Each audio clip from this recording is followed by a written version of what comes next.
Chapter 4, Part 2 of The Uttermost Farthing. This LibriVox is in the public domain. Recording by Marianne. The Uttermost Farthing by R. Austin Freeman. Chapter 4, The Gifts of Chance. Part 2.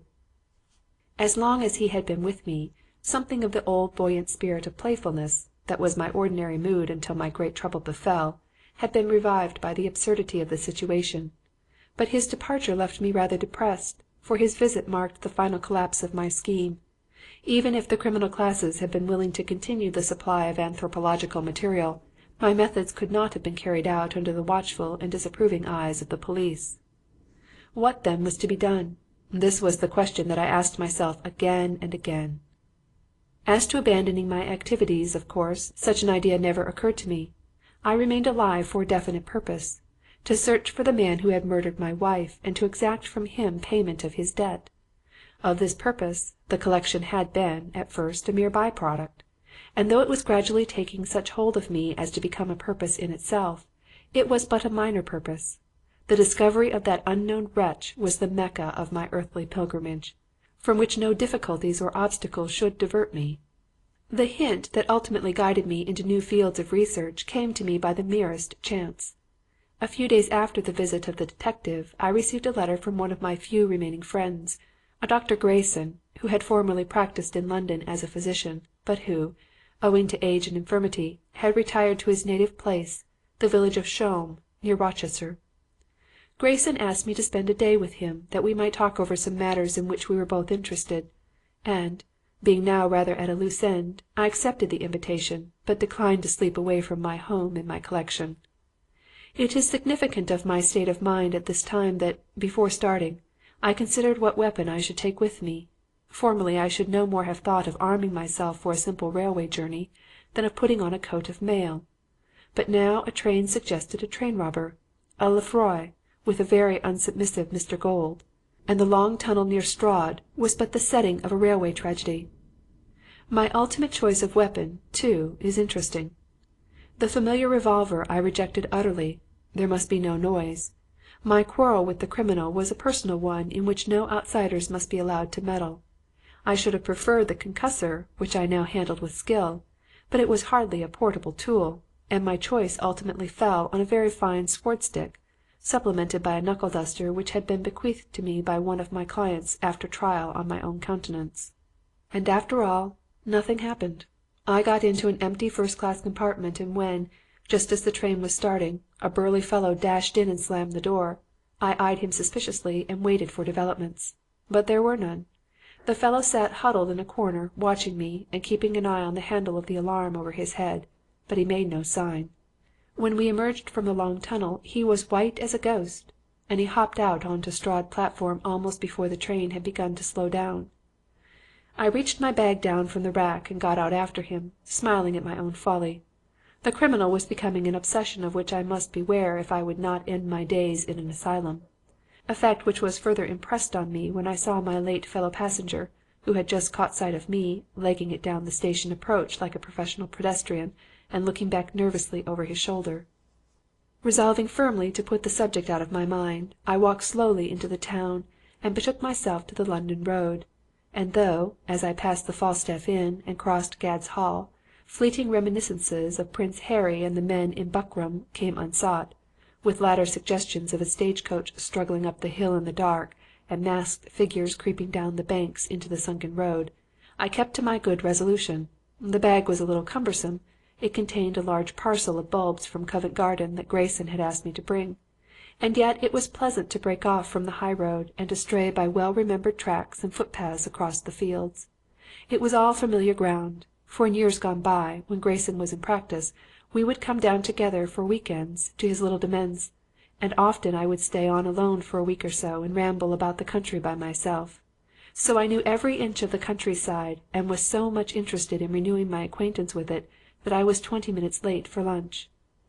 I had a most agreeable day with Grayson, who was working at the historical aspects of disease, and would have stayed later than I did, but at about 8:30 (we had dined at 7), Grayson began to be restless and fidgety, and at last said, apologetically: "Don't think me inhospitable, Challoner, but if you aren't going to stay the night you had better be going; and we don't go by Gad's Hill. Take the road down to Higham and catch the train there." "Why? What is the matter with Gad's Hill?" I asked. "Nothing much by daylight, but a great deal at night. It has always been an unsafe spot, and is especially just now. There has been quite an epidemic of highway robberies lately. They began when the Hoppers were here last autumn, but some of those East End ruffians seem to have settled in the neighbourhood. I have seen some very queer looking characters even in this village, aliens apparently, of the kind that you see about Stepney and Whitechapel. Now, you get down to Higham like a good fellow before the country settles down for the night." Needless to say, the prowling alien had no terrors for me, but as Grayson was really uneasy, I made no demur and took my leave almost immediately. But I did not make directly for Higham. The moon was up and the village looked very inviting. Tree and chimney stack, thatched roof and gable end cut pleasant shapes of black against the clear sky, and patches of silvery light fell athwart the road on wooden palings and weather-boarded fronts. I strolled along the little street, carrying the now light and empty bag, and exchanging greetings with scattered villagers, until I came to the lane that turns down toward the London road. Here, by a triangular patch of green, I halted and mechanically looked at my watch, holding it up to the moonlight. I was about to replace it when a voice asked, "What's the right time, mister?" I looked up sharply. The man who had spoken was sitting on the bank under the hedge, and in such deep shadow I had not noticed him. Nor could I see much of him now, though I observed that he seemed to be taking some kind of refreshment. But the voice was not a Kentish voice, nor even an English one. It seemed to engraft an unfamiliar, guttural accent on the dialect of East London. I told the man the time and asked him if the road, pointing to the Ridgeway, would take me to Higham. Of course I knew it would not, and I have no very distinct idea why I asked, but he answered promptly enough, "Yes, straight down the road. Was you wanting to get to the station?" I replied that I was, and he added, "You go straight down the road a mile and a half and you'll see the station right in front of you." Now, here was palpable misdirection, obviously intentional, too, for the circumstantiality excluded the idea of a mistake. He was deliberately sending me, an ostensible stranger, along a solitary side road that led to the heart of the country. With what object? I had very little doubt, and that doubt should soon be set at rest. I thanked him for his information and set out along the road at an easy pace. But when I had gone a little way, I lengthened my stride so as to increase my speed without altering the rhythm of my footfalls. As I went, I speculated on the intentions of my friend and noted with interest and a little surprise that I was quite without fear of him. I suspected him of being a footpad, one of the gang of which Grayson had spoken, and I had set forth along this unfrequented road in a spirit of mere curiosity to see if it were really so. Presently I came to a gate at the entrance of a cart track, and here I halted to listen. From the road behind me came the sound of footsteps, quick steps, but not sharp and crisp, rather of a shuffling, stealthy quality. I climbed quietly over the gate and took up a position behind the trunk of an elm that grew in the hedgerow. The footsteps came on apace. Soon, round a bend of the moon-lighted road, a figure appeared, moving forward rapidly, and keeping in the shadow there was. I watched it through the thick hedge as it approached and resolved itself into a seedy-looking man carrying a thick-knobbed stick. Opposite the gate the man halted and, as I could see by his shadow, looked across the silvery fields that stretched away down to the valley and listened, but only for a few moments. Then he started forward again at something between a quick walk and a slow trot. As soon as he had gone I came out and began to walk down the cart track. My figure must have stood out conspicuously on the bare field and must have been plainly visible from the Ridgeway. I did not hurry. Pursuing my way quietly down the gentle slope, I went on for some 300 yards until the ground fell away more steeply, and here, before descending, I looked over my shoulder. A man was getting over the gate. I walked on more quickly now until I topped a second rise, and then again I looked back. The figure of a man stood out on the brow of the hill, black against the moonlit sky, and now he was hurrying forward in undisguised pursuit. I quickened my pace and looked about me. The night was calm and lovely, the fields bathed in silvery light, and the wooded upland shrouded in a soft grey shadow, from the heart of which a single lighted window gleamed forth, a spot of rosy warmth. The bark of a watchdog came softened by distance from some solitary farmstead, and far away below the hoot of a steamer creeping up the river to the twinkling anchorage. Presently I came to a spot where the rough road divided.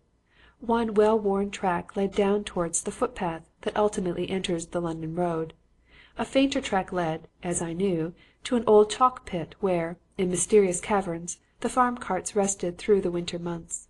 Here I halted for a moment as if in doubt. The man was now less than 100 yards behind me and walking as fast as he could. I turned round and looked at him. He appeared once more to hesitate, and then started at a run along the track to the chalk pit. There was no disguise about the man's intentions. As I started off, he broke into a run and followed, but he did not hail me to stop. I supposed he knew whither the path led. But if his purpose was definite, so was mine, and again I noted with a faint surprise that I had no feeling of nervousness. My contact with the criminal class had left me with nothing but a sentiment of hostile contempt. That a criminal might kill me never presented itself as a practical possibility. I was only concerned in inducing him to give me a fair pretext for killing him. So I ran on, wondering if my pursuer had ringed hair, if it were possible that, in this remote place and by this chance meeting, I might find the object of my quest, and conscious of that fierce, playful delight that always came over me when I was hunting the enemies of my race. For, of course, I was now hunting the fellow behind me, although the poor devil supposed he was hunting me. When the track approached the chalk pit, it descended rather suddenly. I ran down between two clumps of bushes into the weed-grown area at the bottom, past the row of caverns wherein the wagons were even now lurking unseen, and on until the track ended among a range of mole-hills in a sort of bay encompassed by the time-stained cliff. Here I wheeled about, putting down my bag and facing my pursuer. "Stand off," I said sharply. "What are you following me for?" The man stopped and then approached more slowly. "Look 'ere, mister," he said. "I don't want to hurt yer. You needn't be afeard of me." "Well," I said, "what do you want?" "I'll tell yer," he said confidentially. "I'm a poor man, I am. I ain't got no watch. I ain't got no money, and I can't get no work. Now you're a rich man. You've got a very 'andsome watch. I see it. And lots more at 'ome, I dessay. Well, you makes me a present of that watch, that's what you do, and any small change that you got about yer. You do that, and I'll let yer go peaceable." "And supposing I don't?" "Then some of them farm blokes'll find a dead man in a chalk pit, and it ain't no good for you to holler. There ain't no one within a mile of this place. So you pass over that watch and turn out your bloomin' pockets." "Do I understand—" I began, but he interrupted me savagely. "Oh, shut your face and hand over, d'ye hear?" He advanced threateningly, grasping his bludgeon by the smaller end. But when he had approached within a couple of paces, I made a sudden lunge with my stick, introducing its ferrule to his abdomen about the region of the solar plexus. He sprang back with an astonished yelp which sounded like "Ower," and stood gasping and rubbing his abdomen. As he recovered, he broke out into absurd and disgusting speech, and began cautiously to circle round me, balancing his club in readiness for a smashing blow. "You wait till I done with yer," he said, watching for a chance. "I'll make yer pay for that. I'm a-goin' to do yer in, I am. You'll look ugly when I've finished. Ower! Ower!" The concluding exclamation was occasioned by the ferrule of my stick impinging on the fleshy part of his chest, and, as he uttered it, he sprang back out of range. After this he kept a greater distance, but continued to circle round and pour out an unceasing torrent of foul words. But he had not the faintest idea how to use a stick, whereas my practice with the foils at the gymnasium had made me quite skilful. From time to time he raised his bludgeon and ran in at me, but a sharp prod under the upraised arm always sent him leaping back out of reach with the inevitable "Ower!" His lack of skill deprived the encounter of much of its interest. I think he felt this himself, for I saw him looking about furtively as if in search of something. Then he espied a large and knobby flint, and would have picked it up, but as he was stooping I applied the point of my stick so vigorously that he staggered back with yelps of pain. And now it was suddenly borne in upon me that he had had enough. I realized it just in time to plant myself on the track between him and the entrance to the chalk pit. He was still as savage and murderous as ever, but his nerve was gone. He shrank away from me, and as I followed closely he tried again and again to dodge past toward the opening. "Look 'ere, mister," he said at length. "You chuck it, and I'll let yer go peaceable." "Let me go!" I laughed scornfully, but stood my ground. And yet it was unpleasant. One cannot go on hammering a beaten man, and it is difficult to refuse a surrender. On the other hand, it was out of the question to let this fellow go. He had come here prepared to murder me for a paltry watch and a handful of loose change. Common justice and my duty to my fellow men demanded his elimination. Besides, if I let him escape into the open, what would happen?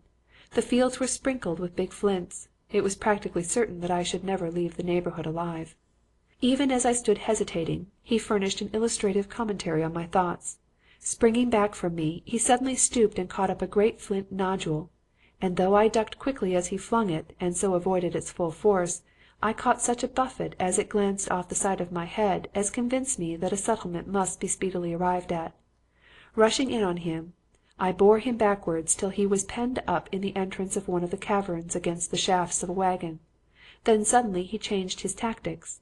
Realizing at last that a clumsily wielded bludgeon is powerless against a stick expertly handled rapier-wise, he dropped his club, and the next moment the moonbeams flashed from the broad blade of a knife.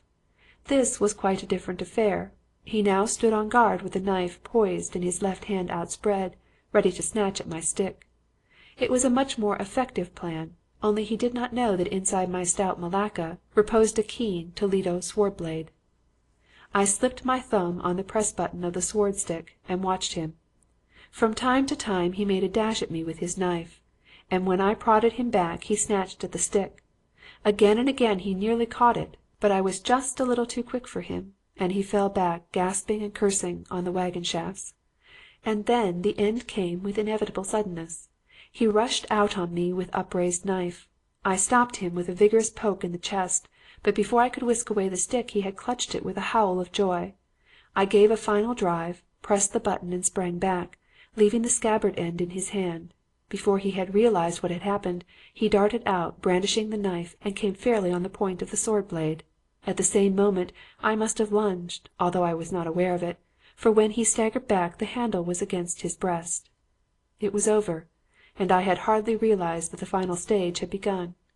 In an instant, as it seemed, that yelping, murderous wretch had subsided into a huddled, inert heap. It was a quick and merciful dispatch. By the time I had cleaned the blade and replaced it in its scabbard, the last twitchings had ceased. As I stood and looked down at him, I felt something of the chill of an anticlimax. It had all gone off so easily. Now that it was finished, my thoughts went back to the final purpose of my quest. Was this man by any chance the wretch whom I was seeking? It did not seem likely, and yet the possibility must be considered. The first question was as to his hair. Stooping down with my pocket scissors, I cut off a good-sized lock and secured it in an envelope for future examination. Then, taking out my pocket-book, I pressed his fingers on some of the blank pages. The natural surface of his hands offered a passable substitute for ink, and the finger-prints could be further developed at home. Then arose a more difficult question. I naturally wished to add him to my collection, but the thing seemed impossible. I certainly could not take him away with me. But if I left him exposed he would undoubtedly be found and buried, and thus an excellent specimen would be lost to science. There was only one thing to be done. The middle of the chalk pit was occupied by a large area covered with nettles and other large weeds. Probably no human being trod on that space from one year's end to another, for the stinging nettles, 4 or 5 feet high, were enough to keep off stray children. Even now the spring vegetation was coming up apace. If I placed the body inconspicuously in the middle of the weedy area, it would soon be overgrown and hidden. Then the natural agencies would do the rougher part of my work. Necrophagous insects and other vermin would come to the aid of air, moisture, and bacteria, and I could return in the autumn and gather up the bones, all ready for the museum. This rather makeshift plan I proceeded to execute. Transporting the material to the middle of the weed-grown space, I covered it lightly with twigs and various articles of loose rubbish. It was now quite invisible, and I was turning away to go when suddenly I bethought me of the dry preparation of the head that ought to accompany the skeleton. Without that, the specimen would be incomplete, and an incomplete specimen would spoil the series. I reflected a while. It seemed a pity to spoil the completeness of the series for the sake of a little trouble. I had a good-sized bag with me, and a quantity of stout brown paper in it, in which the bulbs had been wrapped. Why not? In the end I decided that the series should not be spoilt. I need not describe the obvious details of the simple procedure. When I came up out of the chalk pit a quarter of an hour later, my bag contained the material for the required preparation of a mummified head. I soon struck the familiar footpath and set forth at a brisk pace to catch the late train from Gravesend. It was a long walk and a pleasant one, though the bag was uncomfortably heavy. I thought, with grim amusement, of Grayson's gang of footpads. It would be a quaint situation if I encountered some of them and was robbed of my bag. The possibilities that the idea opened out were highly diverting and kept me entertained until I at last reached Gravesend Station and was bundled by the guard into a first-class compartment just as the train was starting. I should have preferred an empty compartment, but there was no choice, and as 3 of the corners were occupied I took possession of the 4th. The rack over my seat was occupied by a bag about the size of my own, apparently the property of a clergyman who sat in the opposite corner, so I had to place my bag on the rack over his head.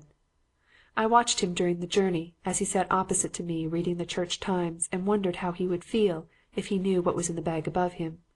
Probably he would have been quite disturbed, for many of these clerics entertained the quaintest of old-world ideas. And he was mighty near to knowing, too, for when the train had stopped at Hither Green and was just about to move off, he suddenly sprang up, exclaiming, "God bless my soul!" and snatching my bag from the rack, darted out on the platform. I immediately grabbed his bag from my rack and rushed out after him as the train started, hailing him to stop. "Hi, my good sir, you've taken my bag!" "Not at all," he replied indignantly. "You're quite mistaken." And then, as I held out his own bag, he looked from one to the other and, to my horror, pressed the clasp of my bag and pulled it wide open. On what small chances do great events turn! But for the brown paper in my bag there would have been a catastrophe. As it was, when his eyes lighted on that rough, globular paper parcel, he handed my bag to me with an apologetic smirk and received his own in exchange. But after that I kept my property in my hand until I was safe within the precincts of my laboratory. The usual disappointments awaited me when I came to examine the hair and finger prints. He was not the man whom I sought. But he made an acceptable addition to the series of criminal anthropology in my museum, for I duly collected the bones from the great nettle bed in the chalk pit early in the following September, and set them, properly bleached and riveted together, in the large wall case. But this specimen had a further, though indirect, value. From him I gathered a useful hint by which I was subsequently guided into a new and fruitful field of research. See Catalogue Numbers 6A and 6B. End of Chapter 4.